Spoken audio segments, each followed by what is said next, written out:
Masih bersama Bang Edi dari channel Edi Puy Jambi. Khusus hari ini kita akan selalu bersama dengan beliau dari pagi sampai sore. Gitu nah. Nggak bisa kerja apa-apa guys. Kalaupun nanti waktu malam pun masih memungkinkan, tetap kita tahan di sini. Gitu. Ya, tadi sudah ditelepon masalahnya habis maghrib ada acara. Ada undangan. Itu pula yang jadi apanya ya? Alasan sebenarnya kalau saya bilang nih, ini alasan untuk pelarian nih, gitu karena kebetulan ada undangan.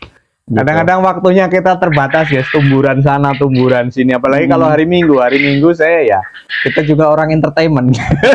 Jadi terkadang kita nge-MC kemana-mana kan gitu, demi mencari cuan guys. Iya. lanjut nih. Bang, jadi gini, tadi kita sudah di video sebelum-sebelumnya udah banyak nih yang sudah kita bahas. Yang terakhir bahkan video sebelum ini ada penjualan telur tetas, gitu. Pemasaran Bang Edi penjualan telur tetas. Bahkan di situ pun ada telur fertil, gitu. Telur konsumsi pun sudah kita bahas. Nah, Bang, Abang tadi di awal video pernah bercerita, Abang pernah membuat mesin tetas sendiri, gitu. Ini benar-benar prestasi. Bahkan yang Bang Edi pun sudah mengakui, kami nggak pernah belajar beternak, gitu. Nggak pernah sekolah peternakan itu nggak pernah. Gitu, belajar berternak pernah, tapi sekolah yang berdasarkan dibuktikan dengan ijazah itu nggak pernah. Gitu, tadi sudah diakui secara langsung. Nah, jadi Bang, gimana sih Bang Abang bisa berpikir nih, bisa kepikiran, udah aku mau merancang mesin tetas, penetasan untuk telur puyuh, gitu. Abang bisa berpikir merancang penetasan itu dari mana Bang? Kalau awal sih gini ya, karena kan kita beternak itu saya mikirnya untuk proses berkelanjutan. Untuk terus gitu. Nah, jangan sampai berhenti di salah satu titik hanya karena ada masalah mungkin kerugian gitu. Ya kerugian pastilah. Siapalah yang nggak pernah nanggung rugi di setiap usaha gitu. Jadi saya berpikir dengan adanya penetasan, andai kata bisa menetas betul, kita membuat penetasan ini, andai kata memang betul-betul bisa menetas, berarti usaha ini proses kedepannya ada celah dari situ. Ada tanda-tanda kehidupan dalam usaha. Alamat bakal ada perkembangan, karena berkembang terus. Setelah nanti kita punya penetasan, kita baru mempelajari indukan. Kan gitu. Nah, dari penetasan itu awalnya saya tuh hanya melihat di tempat kawan. Hanya melihat. Boleh dibuka, Wak, boleh dibuka, dia sambil bolak-balik telur. Saya hanya memperkirakan ukuran, tidak secara detail. Saya nggak bawa meteran ke tempat kawan. Kok tahu kalau bahasa Jambi taunian. Iya. Itu nak nyontek kok tahu kan banget gitu. Ya? Nah, dari situ saya cuman memperkirakan, oh ini lebar sekian, ini panjang sekian, jarak dari bola lampu ke lampu yang lain ya sekian. Kemudian dari telur jarak ke lampu sekian. Kemudian bola lampunya dari bola lampu ke telur sekian. Di bawah ada air. Dari air sampai ke telur sekian. Itu sudah saya rekam di sini semuanya. Balik nanti ya, kalau saya sedikit banyak tentang meteran, tentang gergaji tahu lah, nggak begitu nol nian lah, saya tahu lah ini sekian meter, ini sekian mili, tahu lah. Nah, balik dari situ saya masih termenung. Nah, terus cara mati lampu otomatisnya pakai apa, kata saya. Waduh, gue bilang, yang penting ini kita bikin kotak dulu. Saya bikin kotak dulu waktu itu.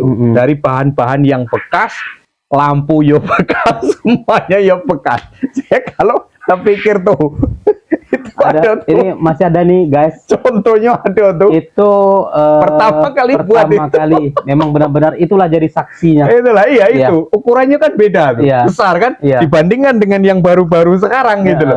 Lebih bagus yang baru sekarang dan juga hasilnya pun lebih bagus yang sekarang gitu. Karena itu awalnya kan hanya memperkirakan, lebarnya sekian, masih banyak kesalahan.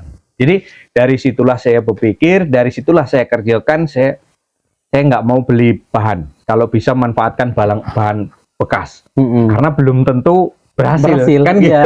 Berpikirnya ke situ. Kemudian saya kebingungan cari yang namanya alatnya termostat untuk memutus arus, membatasi arus jangan sampai suhu itu melebihi yang kita inginkan kan gitu. Di mana di Jambi ini yang ada? Zaman dulu beli online, Nggak ada, Shopee nggak ada, belum Nggak kayak ada, gini iya, gitu loh. nggak kayak Kemana saya ini nih? Sembari ngobrol dengan kawan-kawan, Mas, di Nes tuh ada loh toko peternakan besar itu kata dia. Aku tanya di setiap toko-toko, Pak, ada termostat? Nggak ada, Mas. Malah dia tanya termostat itu apa? Waduh, Dia udah jadi, waduh, ini nggak bahaya nih. wah nggak nyambung nih. Terus ya, nggak nyambung nih. Nanyo di setiap toko pakan, bahkan di tempat toko pakan yang kita beli setiap hari itu nggak ada loh di situ. Iya, iya. Ada nggak termostat kok? Apa itu? Nah, orang nggak ngerti.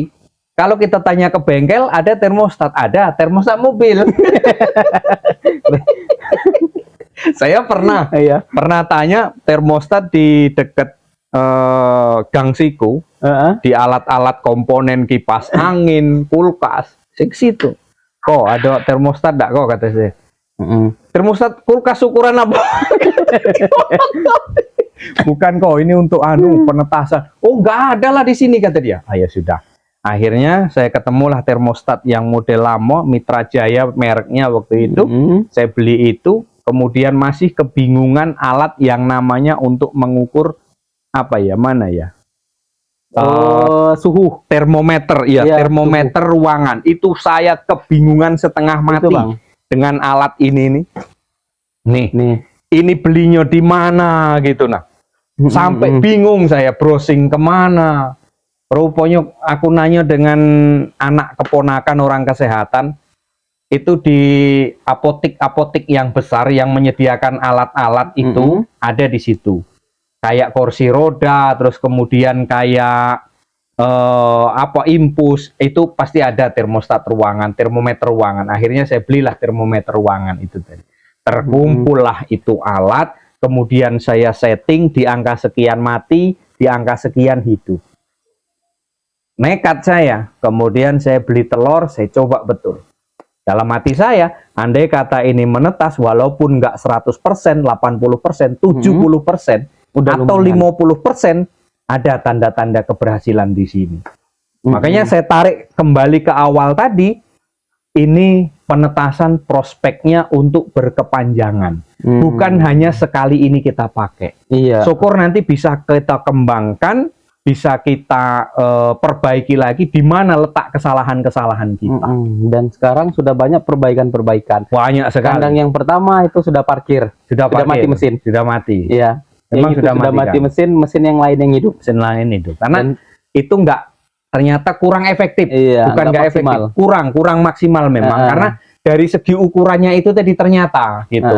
Nah, sembari belajar itulah, sembari berjalan itulah saya perbaiki semuanya untuk penetasan itu. Kemudian kita berani share ke YouTube karena sudah ada daya tetasnya gitu. Kalau yang lama pernah saya share ke YouTube, ini loh saya pertama kali buat mesin box besar, kapasitasnya besar, ternyata bola lampunya hangatnya itu kurang ternyata karena kebesaran ruangan gitu loh.